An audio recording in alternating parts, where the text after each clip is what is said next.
Hello friends, आप सभी का हमारे चैनल पर हार्दिक हार्दिक अभिनंदन है। तो आज हम लोग क्लास 9 हिंदी साहित्य संचय के प्रश्नों का उत्तर खोजने वाले हैं।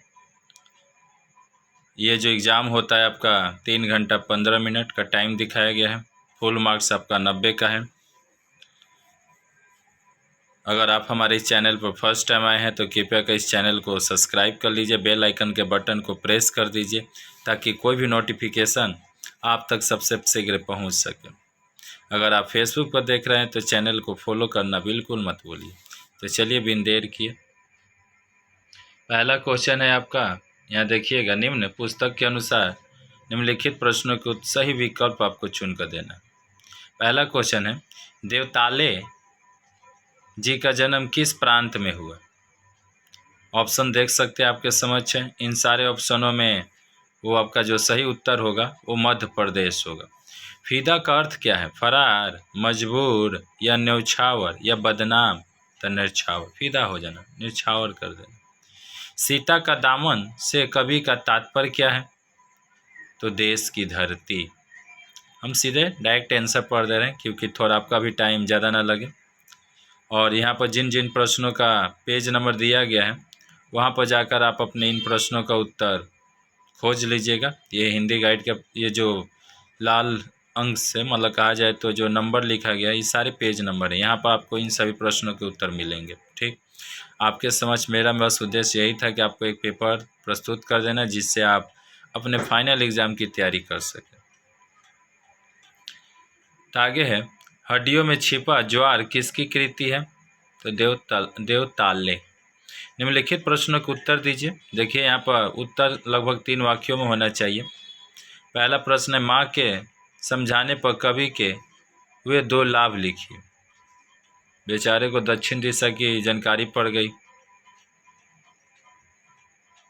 और देख लीजिएगा अपना, कवि को माँ की याद कब और क्यों आई? तीसरा क्वेश्चन, कैफी आज़मी किस विचारधारा के शायर हैं? चौथा, युद्ध वीरों ने देशवासियों से क्या कहा? एक और चीज़, ये सारे प्रश्नों के उत्तर हम कोशिश करेंगे बहुत जल्द ही आपको एक वीडियो में प्रस्तुत किया जाए। ठीक, अगर आपको चाहिए तो कृपया कर चैनल को सब्सक्राइब करके रखिएगा तथा कमेंट बॉक्स में अवश्य लिखिए कि हाँ हमें ये प्रश्न के उत्तर चाहिए। तो आपको ज़रूर आपके कमेंट के हिसाब से ही हम उस सभी प्रश्नों के उत्तर को कोशिश करेंगे देने का। आगे है 3 नंबर, निम्नलिखित प्रश्नों के उत्तर दीजिए। प्रत्येक जो प्रश्न होगा अधिकतम 6 वाक्य में होने चाहिए। पर आज जिधर भी पैर करके सो वह दक्षिण दिशा हो जाती है। प्रस्तुत पंक्ति किस पाठ से ली गई है? यमराज की दिशा। तथा इसके कवि कौन है? प्रस्तुत पदांश का भाव स्पष्ट कीजिए। ये एक क्वेश्चन में ये 2 क्वेश्चन आपके जुड़े हुए हैं। कट गए सर हमारे तो कुछ गम नहीं, पर हिमालय का हमने न झुकने दिए। सर हिमालय का हमने न झुकने दिए। और इसके आगे देखिएगा, ये प्रस्तुत अंश का भाव और कवि, प्रस्तुत अंश का पाठ और कवि का नाम बताना है और प्रस्तुत पंक्ति का भाव स्पष्ट करना है दूसरा नंबर में। यहाँ पर आगे जाइए, 4 नंबर, किसी एक प्रश्न का उत्तर देना है, वो भी 20 वाक्यों में अधिकतम, ज़्यादा से ज़्यादा 20 वाक्य, उससे ज़्यादा नहीं होने चाहिए।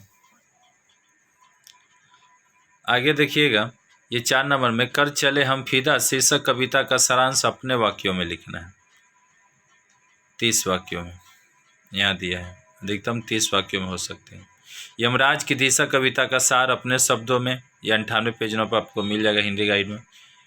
5 नंबर, उत्स का उल्लेख कर तो एक पर टिप्पणी लिखना है, जनखा जोइला और करुण दशा। 6 नंबर में, प्रस्तुत पुस्तक के आधार पर निम्नलिखित प्रश्नों के उत्तर आपको देना है। गिरगिट कहानी के लेखक कौन है? Anton Chekhov. कुत्ते के फौरन मरवा दो, ये किसने आदेश दिया? तो दरोगा जी ने। ग नंबर, पर्यावरण संरक्षण किस प्रकार का निबंध है? तो चिंतन परक। घ नंबर, हमारी प्रकृति हमारी पोषक रक्षक है। यह उक्ति किसकी है? तो सुखदेव प्रसाद जी का। यहाँ भी देखिए 7 नंबर में आपके प्रश्न है, किन्हीं 2 प्रश्नों के उत्तर देना, वो भी 3 वाक्यों में अधिकतम। क नंबर, हमारे पतन का क्या कारण है? हमारे जीवन का क्या पर्याय है? घ नंबर, गिरगिट कहानी में धारणा स्थल कहाँ है? घ नंबर, दरोगा ने यूकिन से क्या कहा? 8 नंबर, निम्नलिखित प्रश्नों के उत्तर देना है। क नंबर में देखिए, यहाँ प्रत्येक प्रश्न का जो उत्तर होगा वो लगभग अधिकतम 6 वाक्यों में आपको लिखना होगा। आपके समझ पेपर एकदम साफ सुथरा दिख रहा होगा। इन लोगों को मजा चखाना चाहिए, ऐसे काम नहीं चलेगा। ये आखिर जो लाइन है, ये जो पंक्ति है, ये किस पाठ और इसके लेखक का नाम आपको बताना है, और इस अंश का अंश से स्पष्ट करना है कि क्या कहना चाहते हैं। दूसरा, ख नंबर, उद्योगों ने वायु, जल और हमारे रोजमर्रा के जीवन में जहर घोल दिया है।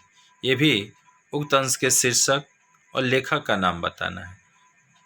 उपयुक्त पंक्ति का आशय स्पष्ट करना है आपको। उसके ऊपर जाइएगा 9 नंबर, किसी एक प्रश्न का उत्तर देना, वो भी 20 वाक्यों में। पर्यावरण को सुरक्षा प्रकट करने के लिए विश्व स्तर पर क्या कार्य हो रहे हैं? पहला क्वेश्चन। ख नंबर, गिरगिट कहानी की तात्विक समीक्षा कीजिए। 10 नंबर देखिएगा, उत्स का उल्लेख करते हुए किसी एक पर टिप्पणी लिखना है। विश्व भारती, आर्य समाज और आधुनिकतावाद। ठीक। 11 नंबर, किसी एक प्रश्न के उत्तर देना है। पठित पाठ के आधार पर राजा राम मोहन राय की चारित्रिक विशेषताओं का वर्णन करना है, या पठित पाठ के आधार पर गोपाल कृष्ण गोखले के चारित्रिक विशेषताओं का उल्लेख कीजिए। 12 नंबर, बहू की एक विदा जो एकांकी है उसका सारांश अपने शब्दों में लिख लीजिए। और 13 नंबर, किसी एक प्रश्न का उत्तर तो अवश्य दीजिए। ध्वनि क्या है और हिंदी ध्वनि के कितने रूप हैं? ख नंबर, भाषा या उपभाषा में क्या अंतर है? ख नंबर देखिएगा, निम्नलिखित प्रश्नों में से मूल शब्द और उपसर्ग को अलग करना। मूल शब्द जो मेन शब्द होता है, उपसर्ग जो आगे लगता है, जैसे सुशिक्षित तो सु आगे हो गया उपसर्ग, और मूल शब्द हो गया आपका शिक्षित। अनपढ़, पढ़ तो हो गया आपका उपसर्ग, पढ़ हो गया आपका। ऐसे ही देख लीजिएगा। अपमानित है, अप उधर हो गया, अप इधर हो गया। फिर उपकार है। फिर आगे जाइएगा, निम्नलिखित में से किन्हीं 2 का संधि विच्छेद करना है। संस्कृति है, दुर्गणों है, पुस्तकालय और स्वच्छ है। निम्नलिखित ध्वनि में से उच्चारण स्थान बताना है कि आखिर कहाँ से इनको उच्चारित किया जाता है। कहाँ से आता है? कंठ से आता है, तूला से आता है। ठीक, ऐसे होते हैं, देख लीजिएगा आप लोग। नासिक से आते हैं, दंत से आते हैं, कहाँ से आके सब आवाज़ प्रोनाउंस होती है। निम्नलिखित में से किन्हीं 2 के समास विग्रह करना है। देवालय, गगनचुंबी, रोगग्रस्त, युद्ध भूमि। 2 है, देव प्लस आलय, युद्ध भूमि, युद्ध का भूमि। ऐसे देख लीजिए। गगनचुंबी, जो गगन को चुमती हो। निम्नलिखित वाक्यों का वाच्य निर्देशानुसार बदलिए। मैंने पुत्र को सुला दिया, कर्मवाच्य में इसको ले जाना है। मुझसे इस सर्दी में नहाया नहीं जाएगा, कृतवाच्य में करना है। और 14 नंबर, आदर्श शिक्षा सदन हाई स्कूल की परिचालन समिति की 27 अगस्त 2016 को एक विद्यालय भवन में आयोजित सभा का कार्य विवरण देना है आपको। लास्ट क्वेश्चन, किसी एक पर निबंध लिखना है। वो विद्यार्थी और राजनीति है। आतंकवाद और देश के लिए घातक, या देश की प्रगति में युवाओं का क्या योगदान है आप सभी का। तो इस वीडियो में इतना ही। फिर से आप सभी से रिक्वेस्ट है, अनुरोध है कि अगर आप इस चैनल को अभी तक सब्सक्राइब नहीं किए तो सब्सक्राइब कर लीजिए, तथा बेल आइकन के बटन को प्रेस कर दीजिए, ताकि कोई भी नोटिफिकेशन आप तक सबसे पहले, क्योंकि आप जो भी प्रश्न चाहेंगे उन सारे प्रश्नों को इस चैनल पर एक तरह से छोड़ा जाएगा और अपलोड किया जाएगा, और आप उनको देख सकते। तो इसके लिए आपको चैनल को सब्सक्राइब और इसके साथ साथ बेल आइकन को प्रेस जरूर करना होगा, तभी तो आपको जानकारी पता प्राप्त होगा। और अगर फेसबुक पर देख रहे हैं तो चैनल को फॉलो कर लीजिए। तो इस वीडियो में इतना ही। फिर मिलते हैं नेक्स्ट वीडियो में एक नई पेपर, नए एक टॉपिक के साथ। जय हिंद, जय भारत, वंदे मातरम।